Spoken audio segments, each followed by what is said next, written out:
Good morning.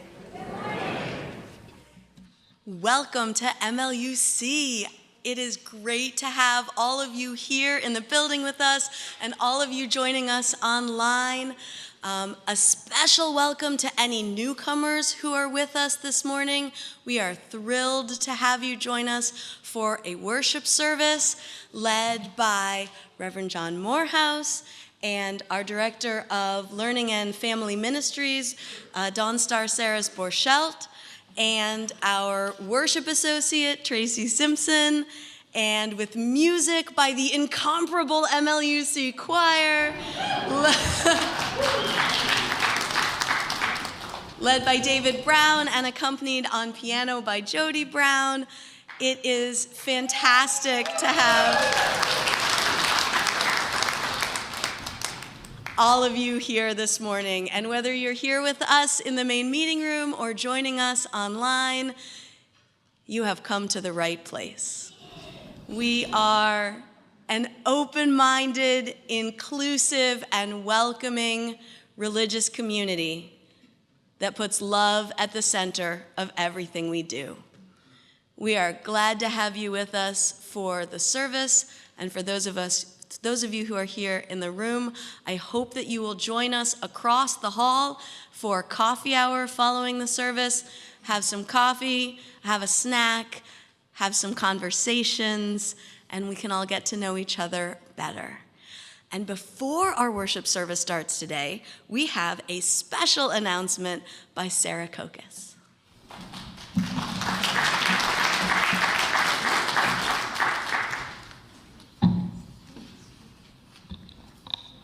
Good morning, my name is Sarah Kokas, and I'm thrilled to announce that the next art show taking place here at MLUC is Art a la carte. Several months ago, MLUC member and artist Rick McKnight heard about my cakes and the fundraising I have done with Family Promise. He asked if I would collaborate with him on an art show, and that was the start of Art a la carte. This painting, which is a centerpiece of Art a la carte, captures the moment of pure delight of a child receiving a birthday cake.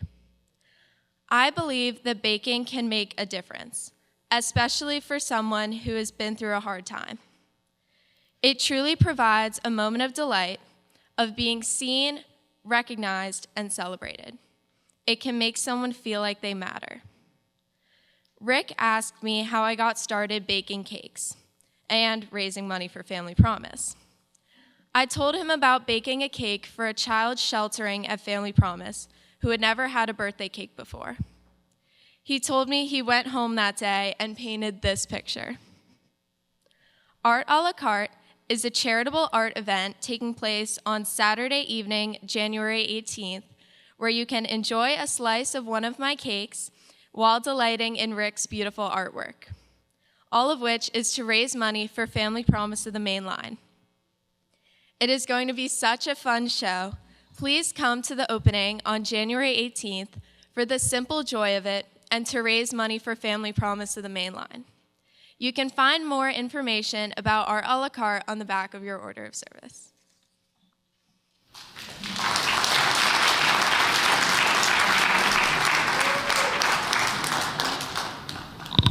Thank you, Sarah. That sounds like an amazing event. I would now ask if everybody could please double check that all of your electronic devices are in worship mode and join me in reciting the mission statement of our community. Together, we transform lives through love, service, and our welcoming faith.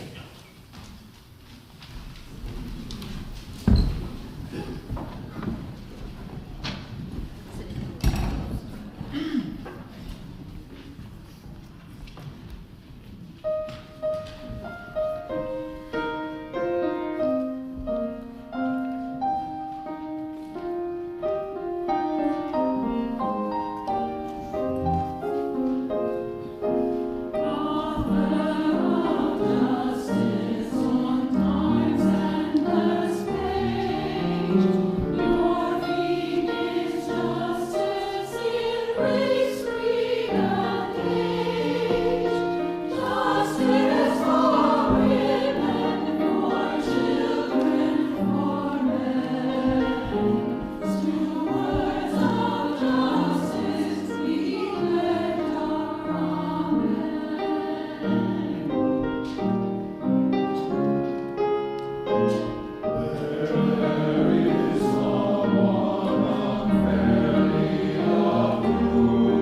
morning.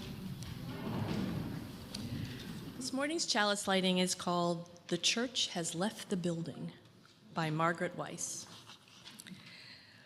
We light our chalice as we remember that our church is not a place, it's a people. Our church is not just a roof above the tree line. Rather, it is people proclaiming to the world that we are here for the work of healing and of justice. Our church is not walls built stone upon stone, held together by mortar, but rather person, linked with person, all ages and genders and abilities, a community built on the foundation of reason and faith and love. Our church is not just a set of doors open on a Sunday morning, but the commitment day after day and moment after moment of our hearts creaking open the doors of welcome to the possibility of new experiences and radical welcome. Our church is not simply a building, a room, or a chalice.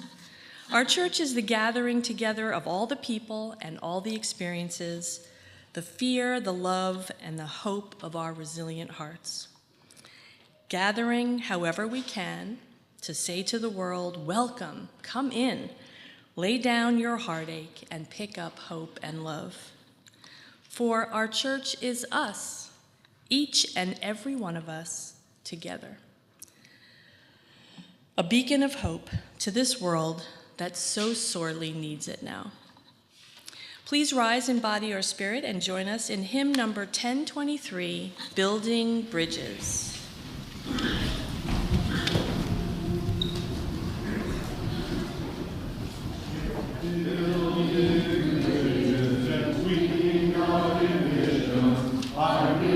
Out to you, will you reach out to me with all our voices and all our visions? Friends, we could make such sweet harmony, building bridges between our divisions. I reach out to you, will you reach out to me with all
I'm pretty sure I learned that song at GA at Youth Caucus when I was about 15. But once you learn a round like that, it sticks in your head forever. It's a good one, but it just, never goes away. Sankofa is a Twi word from the Akan tribe in Ghana that loosely translates to go back and get it. Its literal translation comes from an Akan proverb, which I am not going to attempt to say because I know I would pronounce it wrong, that roughly says, it's not taboo to go back for what you forgot or left behind. Sankofa is a phrase that encourages learning from the past to inform the future, reaching back to move forward and lifting as we climb. There's an Andinkra symbol for the idea of Sankofa, which we can put up on the screen now, that's a mythical bird with its feet firmly planted forward while its head is effortlessly turned backwards to reach an egg. So that's the background for this story. Once upon a time, in a vibrant village surrounded by lush green hills, there lived a wise bird known as the Sankofa. This beautiful bird has bright feathers that shimmer in the sunlight, and it had a magical ability. It could fly forward while looking back at its past. The villagers admired the Sankofa and often sought its wisdom. One day, a child approached the bird to ask a question. You see, the child had been feeling confused about their future and who they were becoming, and worried about the choices they would have to make. "Excuse me, wise Sankofa bird," the child called out. "How can I find my way when I'm unsure of what lies ahead?" How can I find my way when I'm unsure of what lies ahead? The Sankofa flew down from its nest and landed gracefully beside her, its eyes twinkling with kindness. "My dear child," the bird said, "don't you know we are the authors of our own stories? But to understand our future, we must first learn from our past. The journey of life is like flying. You can look ahead, but remember to glance back at where you've been." The child stared at the bird with a puzzled look. "How is looking back going to help me?" The Sankofa replied, "Think of your experiences. Each mistake and success has taught you something. By reflecting on those things, you can make better choices. Just as I fly forward while looking back, you too can move ahead with the wisdom you've gained." So the child thought about her past and all that she had learned over the years. She remembered the time she was afraid to speak in front of the class, but later found joy in sharing stories and thought, maybe I'll be a writer. She recalled a time she had helped a family member while they weren't feeling well and thought, maybe I'll be a doctor or a nurse. She remembered how fun it had been to help build the neighbor's fence and thought, maybe I'll be a carpenter. With each memory, she felt stronger and more confident about who she could be. "Now, child," said the Sankofa, "what do you want to achieve in the future?" "I want to be a storyteller," the child exclaimed. "I want to share stories that inspire others." The Sankofa smiled. "Then remember your past. Embrace your courage and creativity. Keep reflecting on your past, and it will guide you in your journey." With newfound determination, the child thanked the Sankofa bird and set off to share her stories with the world, often pausing to remember the past and letting it illuminate her path forward.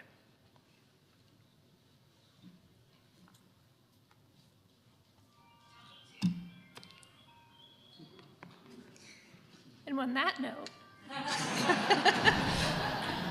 children and youth can go to their classes. 6th grade and up, you probably know where you're going. If not, check in with me. 5th grade and below, meet me in the atrium.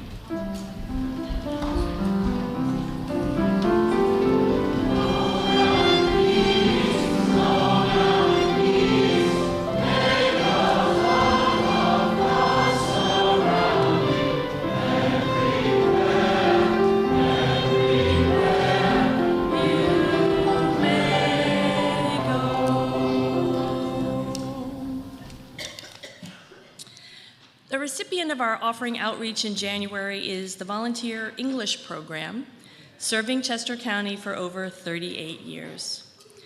The program fulfills an unspoken mandate in the community to welcome any and all immigrants and refugees who seek to empower themselves through English language skills and American cultural understanding.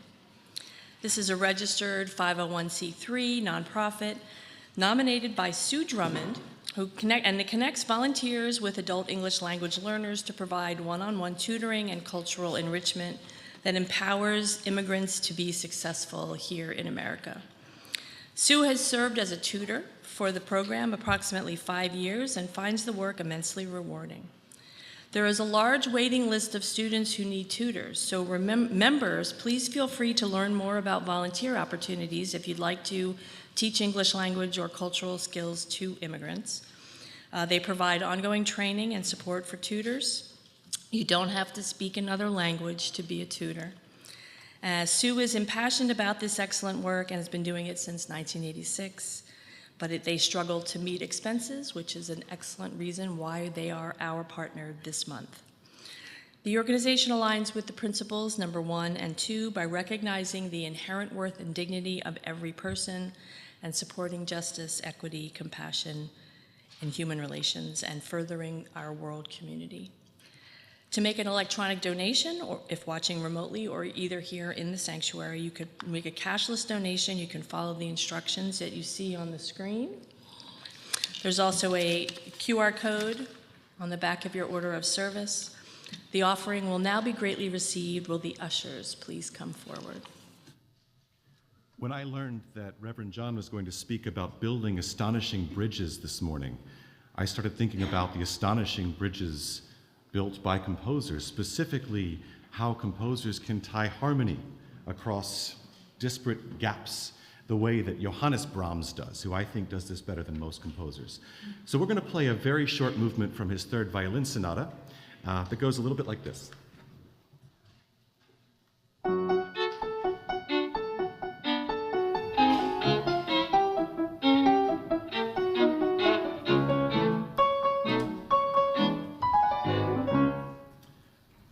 So we're in F sharp minor, and if that doesn't mean anything to you, that's just fine. I'll explain everything. Brahms travels to the key of F major, which might sound kind of similar to F sharp minor because they're both rooted in F, but let's listen to F major. What is an F major chord? And then F sharp minor. But what would they sound like together?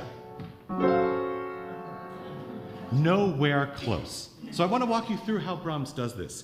We're in F major. Let's start at measure 99. Ready? And. Lovely F major. One note changes, and we're in F minor. Another note changes, and we're in D flat major, which is the same thing as C sharp major, very closely related to our home key.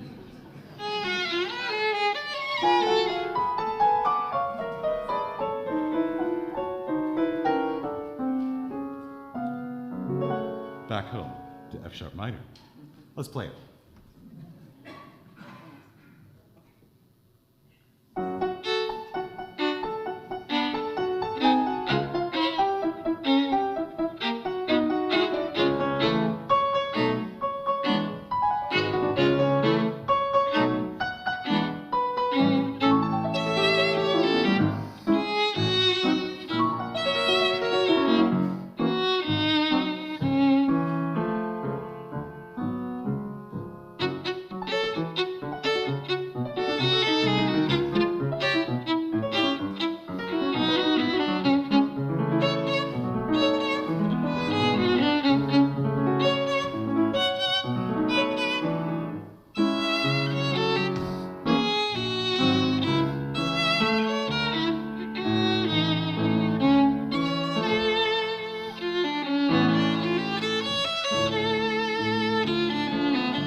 It is our custom to share our personal joys and sorrows, expecting to be heard, accepted, and supported. Candles of community is our ritual of personal sharing and support. After each candle is lit, please join me in saying, "We hold you in our hearts." Betsy and Tom McElwain would like to thank members of this community for an ongoing care and support through their challenging health issues. They would also like to light a candle of support for family members who have lost their homes in the California wildfires. For Betsy and Tom and all those experiencing loss in California, we hold you in our hearts. Dick and Carolyn Veith light a candle of hope as their son Doug and his family are caught in the middle of the LA fires. They have their belongings packed and are waiting minute by minute for the evacuation order. They face the very real possibility of losing everything. For Dick, Carolyn, Doug, and their family, we hold you in our hearts. Jeff and Eileen Moran light a candle of concern for their grandson Jeffrey, who is a firefighter in Los Angeles, currently deployed to fight the wildfires in Pacific Palisades. Please hold him in your heart along with others struck by this terrible tragedy. For Jeff, Eileen, Jeffrey, and all the firefighters, we hold you in our hearts.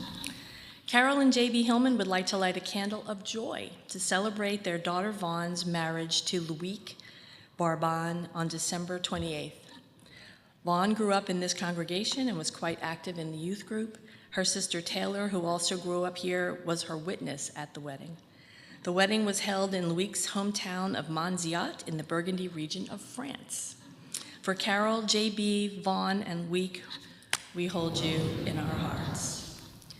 Jennifer Menard Baker lights a candle of celebration for her mother, Irene, oops, I lost my voice.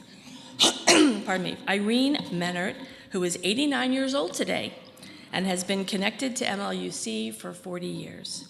For Jennifer, Irene, and the whole family, we hold you in our hearts. And for joys and sorrows too deep for words, we light a candle and hold you in our hearts. Thanks, Nini. Reflective reading today, Just as the Winged Energy of Delight by Rilke. Just as the winged energy of delight carried you over many chasms early on, now raise the daringly imagined arches holding up the astonishing bridges. Miracle doesn't lie only in the amazing living through and defeat of danger. Miracles become miracles in the clear achievement that is earned. To work with things is not hubris when building the association beyond words. Denser and denser the pattern becomes, being carried along is not enough. Take your well-disciplined strengths and stretch them between two opposing poles, because inside human beings is where God lives. Thank you.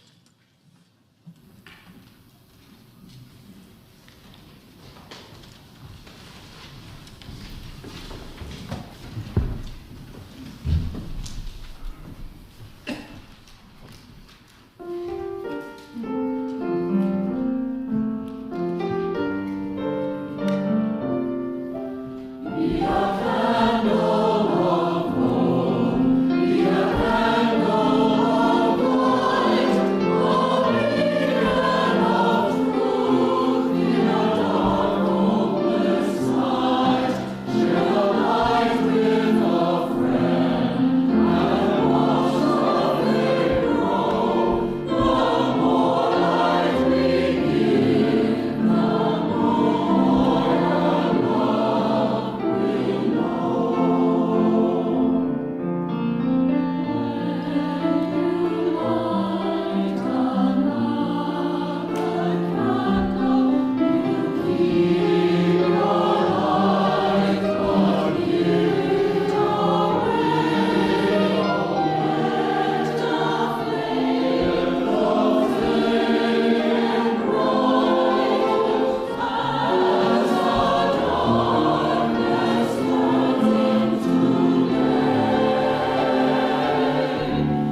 Thank you to the choir. That was exquisite. And David and Jodie, thank you as always. David, you're a genius, but you're such a nerd. I just love it.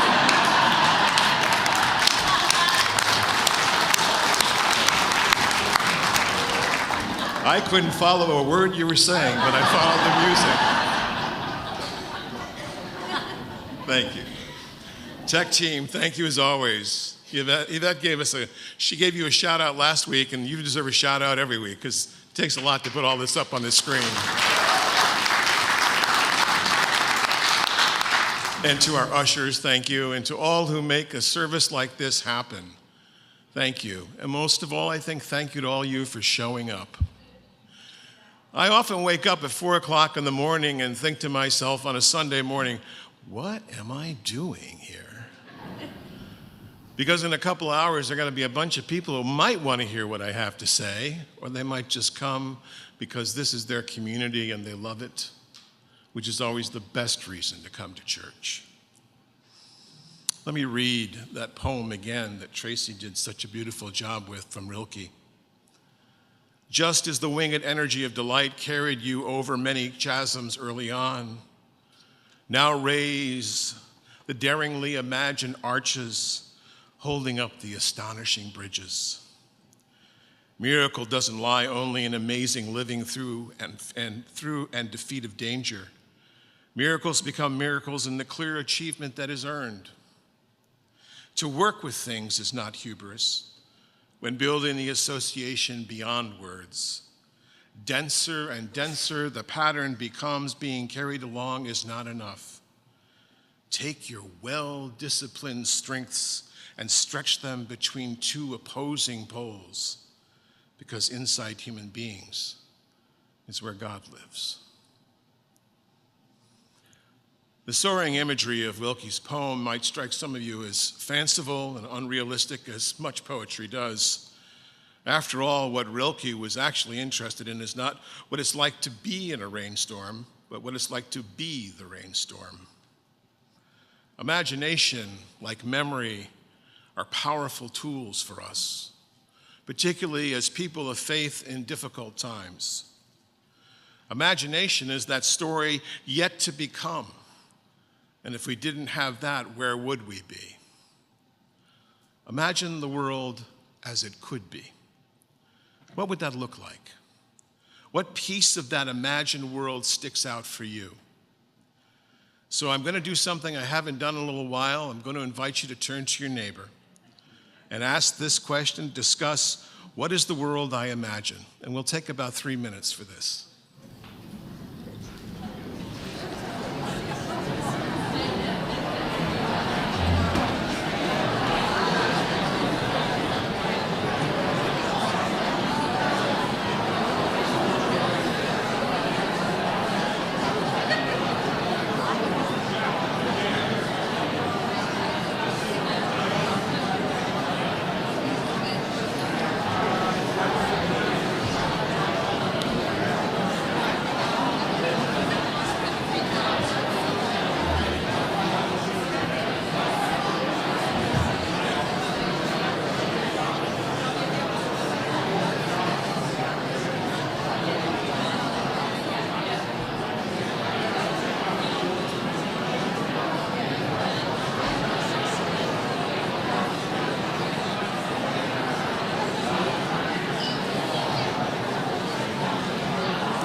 It's a good thing you're not a friendly bunch.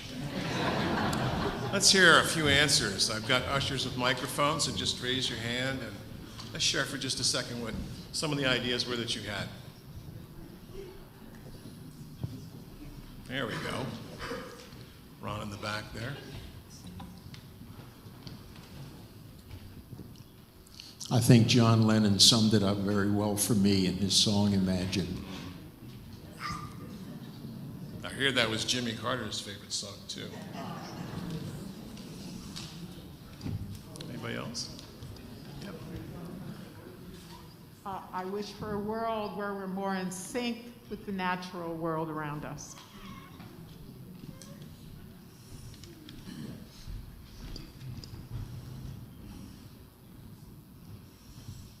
I'm going to be succinct, less lies, and more regard for each other.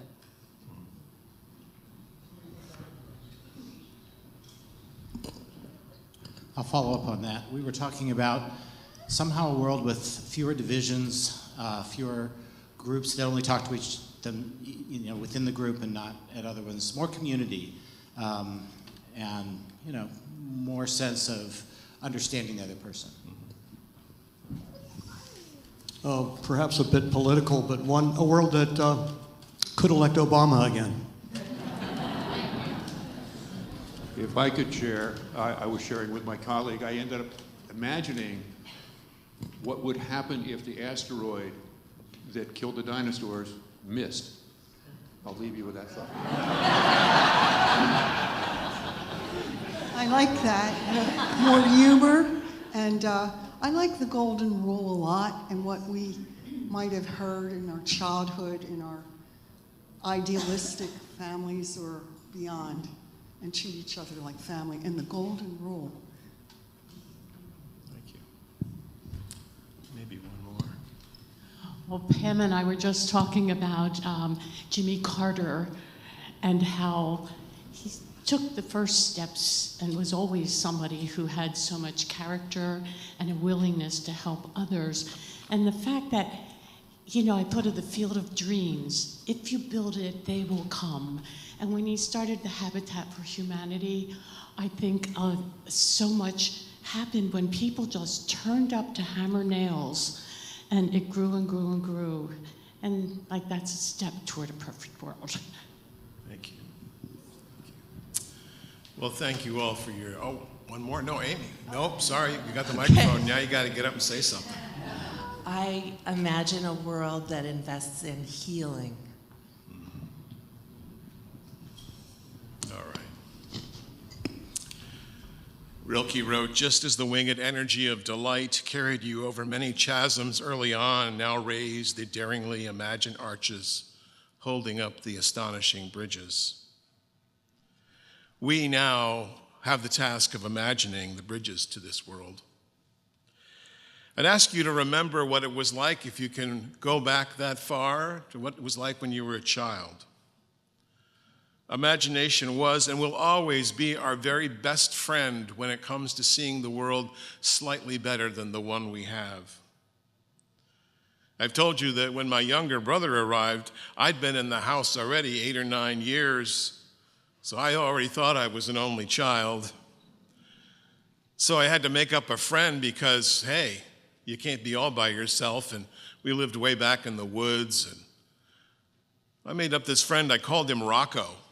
I have no idea why I called him Rocco. Perhaps I had a Rocco in my previous life, or perhaps it was because the small town in the Hudson River Valley I lived in was inhabited by Italian and Irish immigrants who came to build the Hudson River rail line in sight of what was then the Tappan Zee Bridge, now the Mario Cuomo Bridge in Tarrytown, New York. Itself a reminder of the power of imagination. My imaginary friend was, and occasionally still is, my confidant, although most of that is now Francis, as it should be. I really shouldn't be walking around talking to myself all the time when I've got someone to talk to all the time. And in those early years, I tried to imagine myself as building cities and flying airplanes and creating a better world. Like the child in the story, all the things that I thought I could do. imaginary wings over the chasms of reality that too often weigh us down as adults. I think my entire ministry with you these last year and a half has been about reawakening the dream that is within you, the dream that is already here, the dream that you dream more often than you perhaps talk about it, but by coming together as community, you dream something that is still to be. Together, friends, we have to build these bridges across the range of our lives and our feelings, each side balanced by the other, and we need those astonishing bridges now more than ever. And for what once for us perhaps was the dark abyss of the power of the world, as children we never really understood how it all worked. There were the uncertainties about ourselves, which of course we still have. A reality that we weren't sure was real, we weren't sure what was right, what was wrong. We were looking to adults. We didn't always get the best advice. Questions we asked as children about what was real and what was not. And now, of course, we're in this strange time where truth itself seems to have been eclipsed. In 2017, Peter McIndoe was attending a rally of some sort, supporting some cause. This was not unlike the year we're in now. He noticed that everyone seemed to have a placard with 3 words on it. A little something to say about what they were protesting for or protesting against. And he thought that was funny, and he didn't have a placard, and he looked up at the sky and he saw these birds flying.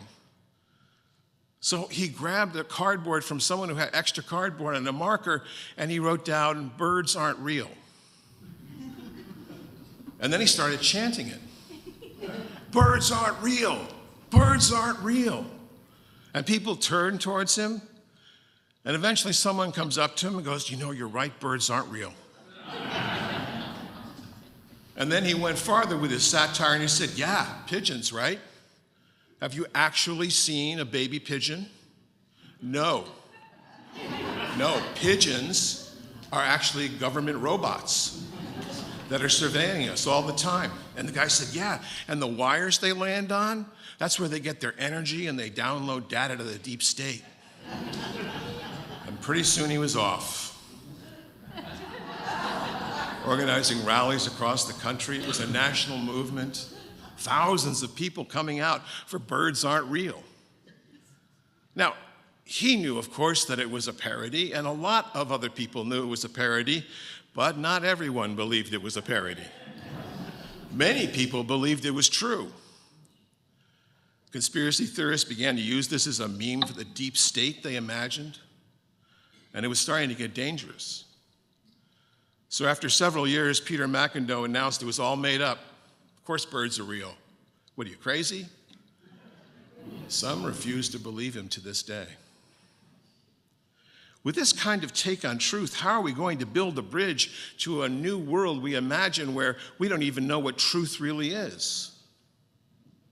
What do we see as a way through that? And part of how I think that bridge will be built has to do with an entire generation who is learning to use the lies against themselves. What Birds Aren't Real is it's a parody social movement with a purpose. In the post-truth world dominated by online conspiracy theories, young people have coalesced around the effort to thumb their nose at and fight and poke fun at misinformation. It's Gen Z's attempt to upend the rabbit hole with absurdism. As Peter McIndoe put it so, for the members of Gen Z, the movement has become a way to collectively grapple with these experiences. By cosplaying conspiracy theorists, they have found community and kinship. Birds Aren't Real is not a shallow satire of conspiracies from the outside. It's a way for us to cope about this from the inside. And a lot of people in our generation feel the lunacy in all this. And Birds Aren't Real has been a way for people to process that lunacy. Wow. Rilke said in his poem, "Miracle does not lie only in the amazing living through and defeat of danger. Miracles become miracles in the clear achievement that is earned." Beloveds, don't sell the future short. There is wonder here enough for us to pass through the danger and hold up what is really real. What is the achievement of our lives, which is built on the small things that we do day in and day out to help other people? That's real. I thought this week of President Carter. I shook Jimmy Carter's hand in 1976, the college campus that I was on in Iowa. That's why he was there. He was just getting started. And I remember his warmth, and I remember his calm, and I remember the way that he, with that southern accent of his, just made you feel as if it was going to be okay. You could put on the sweater and turn down the thermostat, right? And while he only served one term as president, it's what he's done with the rest of his life that matters. Through that life, he spoke to a moral imagination that went far beyond politics, far beyond expediency. That compassion and that peace, those are his timeless values that he has left whole generations of people with. It has stuck to us bright and purely granted. And that week, this last week, as his body lay and stayed in the Capitol, hundreds talked about his compassion and humility, and many who were in their 20s. One young woman said, he was a role model for my generation. This is the same generation that said, birds aren't real. There is more to us than conspiracy theories. Do not get lost in that. We are still on the winged energy of delight. Instead of asking how we might change the world, friends, I'd like to start with what will we change the world into? The philosopher Peter Bloch said, too often when a discussion is dominated by questions of how, we risk overvaluing what is practical and doable and postpone the question of the larger purpose and the collective truth. We do this at the expense of pursuing intention and pursuing imagination that arises from within ourselves. Unless you think all that I'm talking about here just doesn't fit reasonable Unitarian Universalists, there was a little bit of a chat last week about what's reason and what's faith. I'd remind you that our music director over there hosts a podcast called Unreasonable. You ought to listen to it. He's got some amazing people on there, young people that are actually changing the world. And I'd also remind you that Emily Dickinson and Buckminster Fuller and Kurt Vonnegut were all unreasonable UUs. And then count among us here, dancers, poets. The open mic night was fabulous. So many poets. I didn't know. Now I know, and now I'll call you. Musicians and cooks and caretakers and people who count the money and make sure the bills get paid, along with engineers, teachers, and creators of all kinds. Our faith, indeed this church, is holding up those astonishing bridges right now. Can you hear me? Yes. And while we might lose sight of how good we are at what we're doing right now, I'd only ask that at times when you feel like this is all hopeless and I can't even turn on the news anymore, remember the millions and millions of acts of kindness that are happening around us all the time that actually makes the world work. And we are all this original blessing of creation, as the theologian Matthew Fox would say. We are all blessed. It's in that blessing that we live. We are not alone, friends. We are in the wake of an emergent movement that is creating a spiritual renewal, and I know that sounds almost impossible right now to believe, but it is actually happening. Because I pay attention to what happens in religious organizations across the country, and many of them are moving beyond the dogmatic, hardline understanding to something more inclusive that wants to build bridges between faith communities. Change is all around us, even though George Carlin said if you put $1 in a change machine, nothing really changes but the money. But I know this. I know that the miracles happen. I talked about this a few weeks ago. Day by day, and the uninspiring work of caring and carrying on, the miracle and the clear achievement that is earned, that Rilke is talking about, lies in those actions. You never know what you do or say can help other people. I remember many years ago talking to a young man after the service. He was clearly distraught. He'd never been to this church before. I didn't know who he was. He asked if I could speak to him. We went into the office and we talked. He told me about his pain, about losing his girlfriend, about his struggle with drugs and alcohol and hopelessness. I told him, as I often do to folks into situations like that, I said, you were put on this earth for a purpose. You have a calling. You just haven't heard it all yet. You're still looking for it. Tell me what you love to do, I asked him, and he said, well, I like building things. I used to work as a journeyman building houses. I said, there's the miracle. And so we prayed, and he left, and I never saw him again. And years later, I got a Christmas card with a picture of him and his new wife and their infant daughter in front of a house. You may not remember me, he wrote, but I want you to know you saved my life. I was going to commit suicide that day, but I didn't. I got help. I got into AA. I got married, and now I have this small construction business. Thank you and Merry Christmas.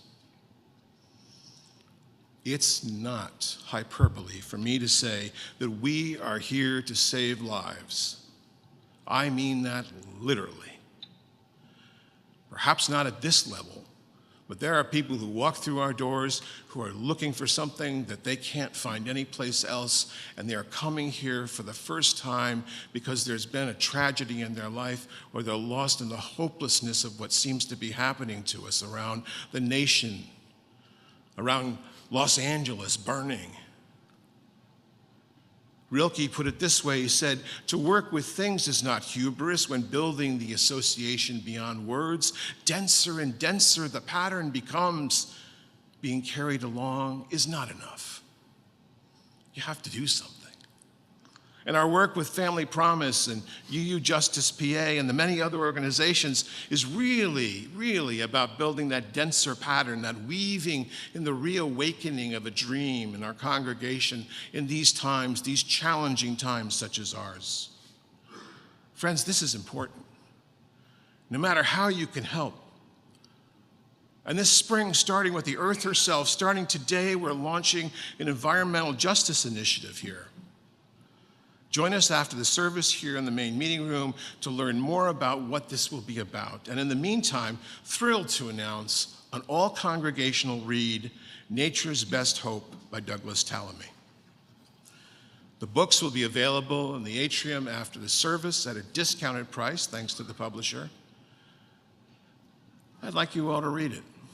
I'm going to read it. In fact, I started reading it. It's a good book. You see, Unitarian Universalism itself is transforming around us all the time. This congregation is in the midst of that transformation, less concerned about how we're different from other religions. I don't really care about that anymore. I'm more interested about how we're the same. And wouldn't it be something if we all stopped beating the drums of war for our side and actually reached across the chasm to the other?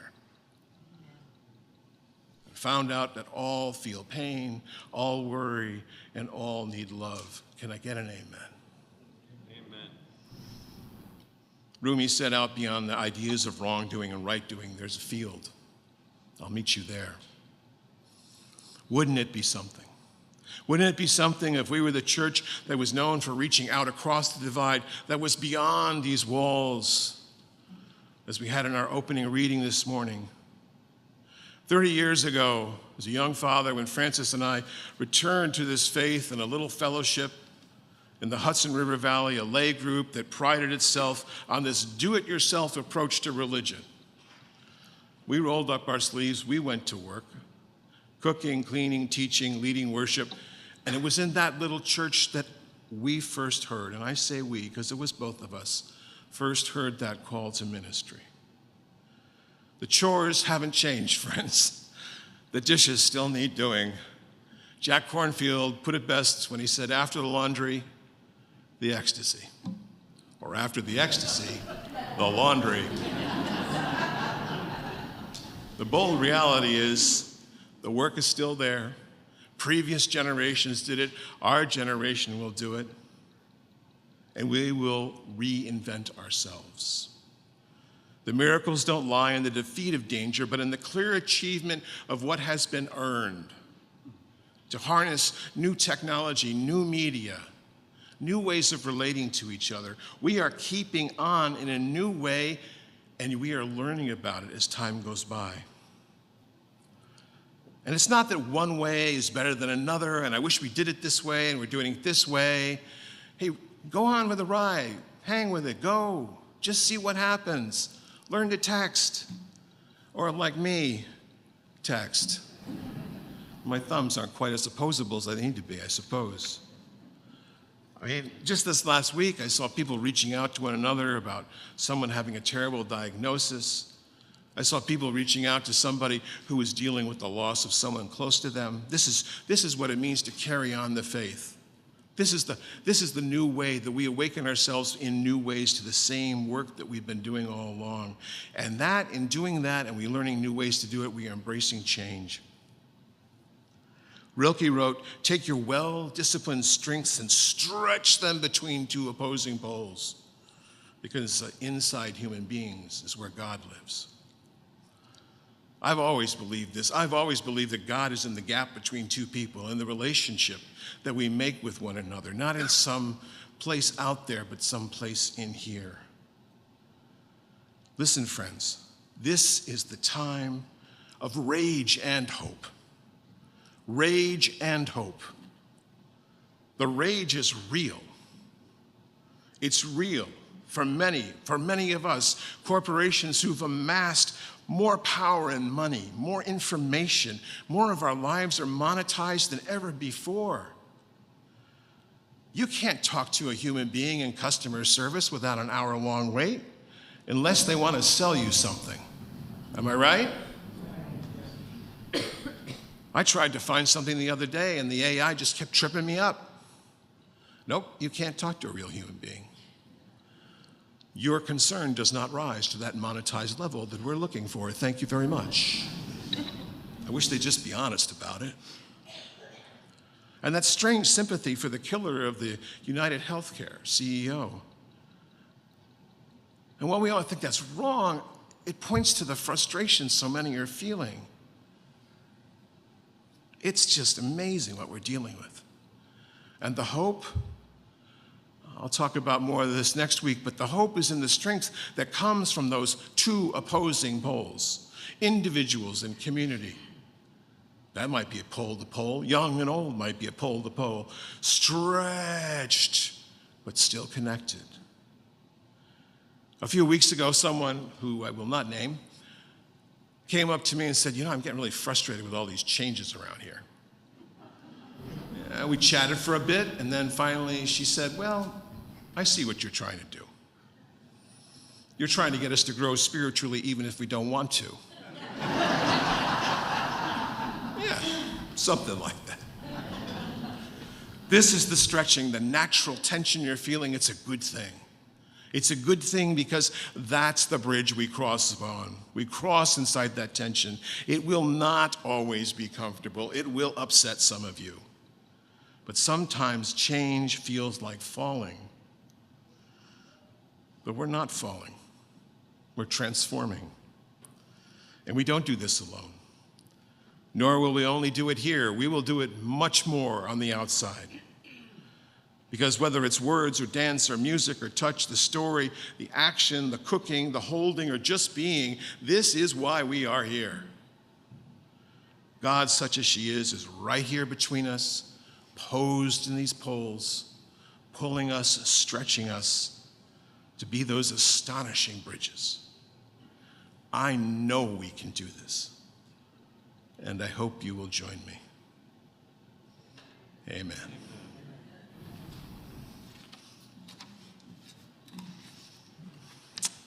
Please rise in body or spirit as we join in our closing hymn, number 159, This Is My Song.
When you listen, you become aware. That is for your head. When you hear, you're awakened, and that's for your heart. And when you feel, it becomes part of you, and that's for your spirit. Head, heart, and spirit are our guides. We will go from this place, and the service now will truly begin. But first, remain seated for the postlude.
Oh.